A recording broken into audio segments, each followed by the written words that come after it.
Welcome to Westbrook's COVID Conversations. Joining me today is Leon Howell. Leon is the Chief Executive Officer of South Africa's premium student accommodation provider, Campuskey. Leon, thanks so much for joining us. Thank you, Dino. Thanks for having me. Maybe to start off, Leon, for those who aren't familiar with Campuskey, can you give us a little bit of a background to the business and its operations? Dino, Campuskey is the prime student accommodation provider. We've got just short of 4,000 beds across South Africa, and we service the top end of the market, all-inclusive, almost five-star hotel kind of model for students. And it's all about the students' well-being, them being successful in their academic studies and socially integrating. In other words, becoming a better version of themselves. Leon, we at the beginning of June, the country's just moved to level 3 lockdown from level 4 and 5 previously. It's obviously been a bit of an interesting journey for the world of student accommodation during the lockdown. Can you give us just a little bit of a background and overview of how the process has worked for student accommodation during the lockdown and where we're at now going into the future? Dino, as with all the other industries and with the various rules, speeches and legislation, it's been a challenging time for student accommodation. Campuskey itself has been fully operational. We had a substantial number of students locking down in Campuskey, so we've been operating. And many other operators had to close down, so a very difficult time. And then all the new legislation, new rules, new administrative matters that everybody had to implement. I mean, it's been a challenging time, especially the uncertainty at the beginning of the lockdown. And then as it progressed, the changes we had to make in our administrative systems, in making sure that our students and staff, they're all safe and healthy. So yes, I mean, overall, as with everyone else, it's been a very challenging time. So Leon, I mean, to my understanding, a lot of the assets were quite empty during lockdown. Some of the students stayed. How many have come back now? And what does the timetable look like at the moment for the reopening of universities through June, July, August, September?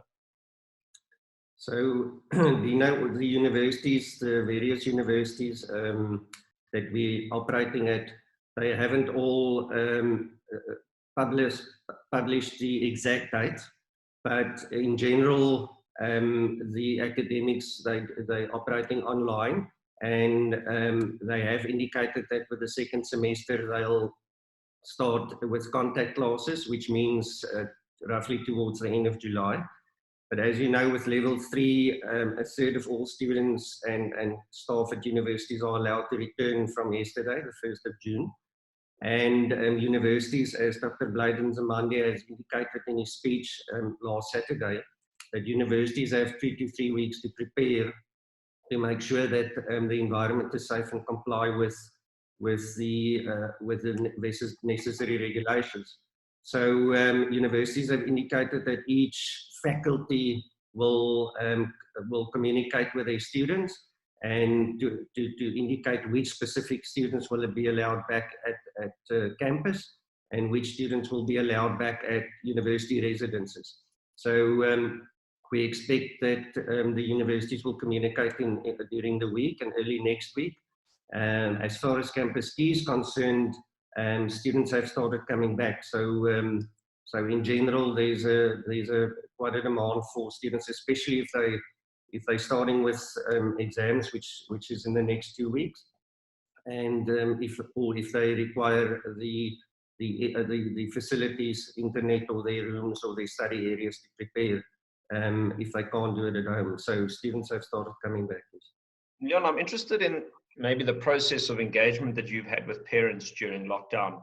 I mean, how many parents have said, Johnny's just not going to go back to university this year, we'll pick it up again next year? How many parents have said we're going to go online because we just can't handle this risk? Just talk us through the thoughts of parents and what that might mean for the future of the industry going forward. Well, it's been an uncertain time for parents. If you can remember that week before the 27th, the first lockdown announcement, I mean, nobody had the information on how long it's going to be, what's going to happen during the lockdown, what they're going to allow. So the most important thing for parents is that that the students finish the academic year successfully. So I mean, everybody's been hoping that the lockdown wouldn't be as long as it's been, and except for students who can't afford it, or students that most probably wouldn't have passed at this point.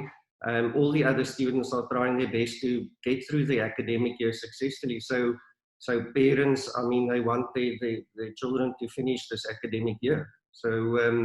So no, very few parents have indicated that they, I can maybe count it on my one hand or both hands, have indicated that they would stop with the academic year. And obviously the accommodation side, that's linked to students that want to return to campus. So, so no, everybody's trying their best to complete the academic year. Leon, I mean, we at many of our universities in South Africa are very full already. Now, let's say going forward, there's another outbreak of COVID-19 and the country needs to go back to level 5, level 4 lockdown. The universities need to close again.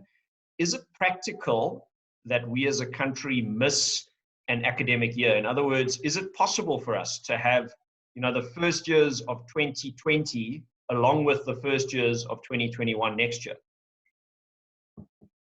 Dino, that would be very challenging for universities. I mean, if you can remember the fees must fall a couple of years back, some of the universities pushed the academic year or a month or 2 months into the new year. I can think back of universities like UCT, and it was very challenging. I mean, it's already a full academic year for all the students. It's very difficult for them to get through the academic year successfully. So to have 2 academic years overlapping is very challenging for students, for lecturing staff. So, so no, we hope that's not going to happen. As a parent and as Campuskey, we hope that's not going to happen. And I mean, universities and government has indicated in a number of times that they're trying their best to save the academic year not to do that.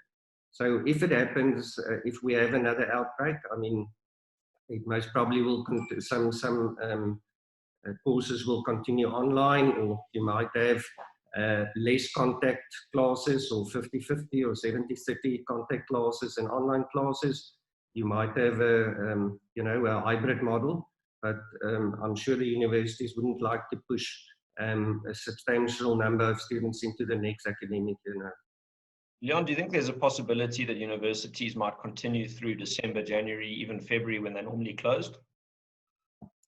Yeah, certainly. So they work out the academic days which they've lost, and if they lose more academic days, they'll have to catch it up somewhere. So obviously they've caught up, or they're going to catch up a number of days in July, and then you've got the shorter holidays later in the year, and then the December holidays. So yes, if there's more lost academic days, they'll have to catch it up later on. And if that means they're going to go a week or 2 weeks, or go over December, or in January for a week or 2, yes, we'll have to see what, but certainly it's a possibility.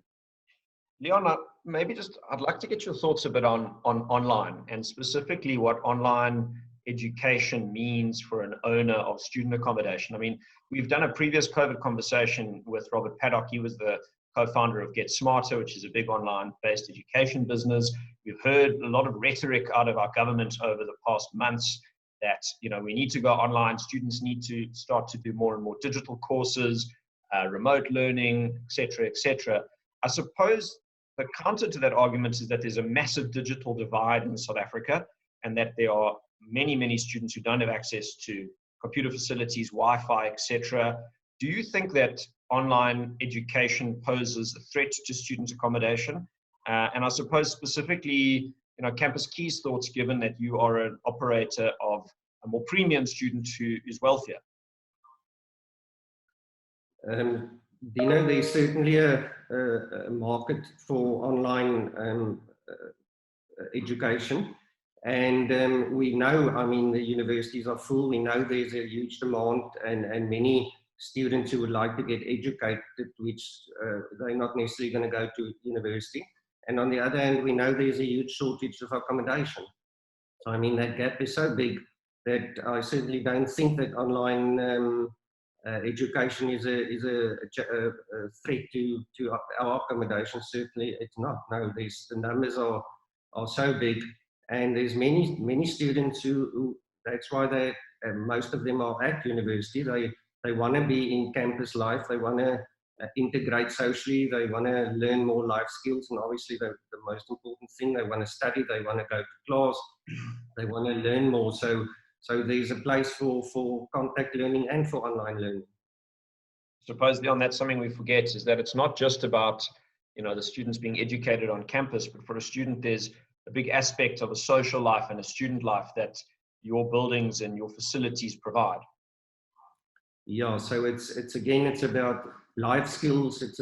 It's about how they live, what they learn, and to get from a scholar from a matric scholar to a graduate and to find work, to have life skills, to be able to operate and look after yourself and integrate into a working life.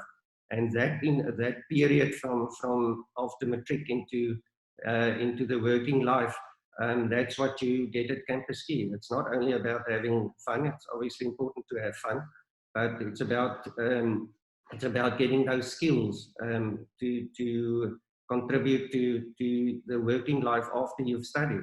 So yes, there's certainly lots of other things happening, programs, mentorship programs, life skill programs that happens, which students, they appreciate, and obviously they learn more about themselves and they obtain more life skills. So yes, it's not only about living or sleeping in a bed or living in a room or going to class. There's much more to the behavioral elements of Gen Zs in university than just having a bedroom.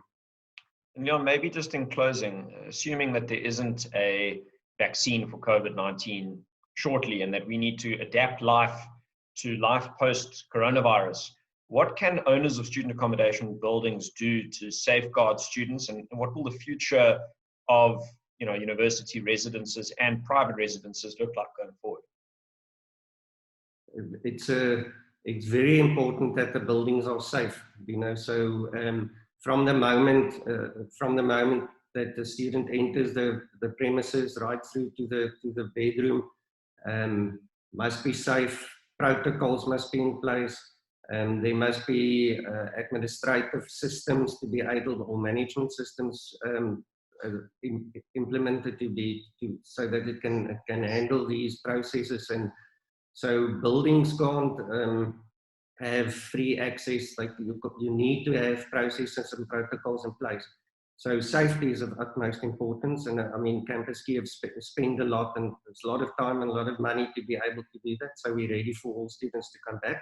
But all student accommodation residences will have to adapt to that. And you can't do it halfway. You need to go all the way. You need to make sure everybody's safe. Everybody working there, everybody staying there, friends coming in. So yes, there's lots been happening to make our building safe, and all student accommodation residences will have to make sure that they do that.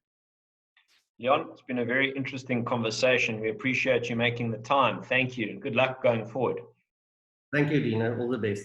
That's Leon Howell. Leon's the CEO of South Africa's premium student accommodation business, Campuskey, on today's COVID Conversations.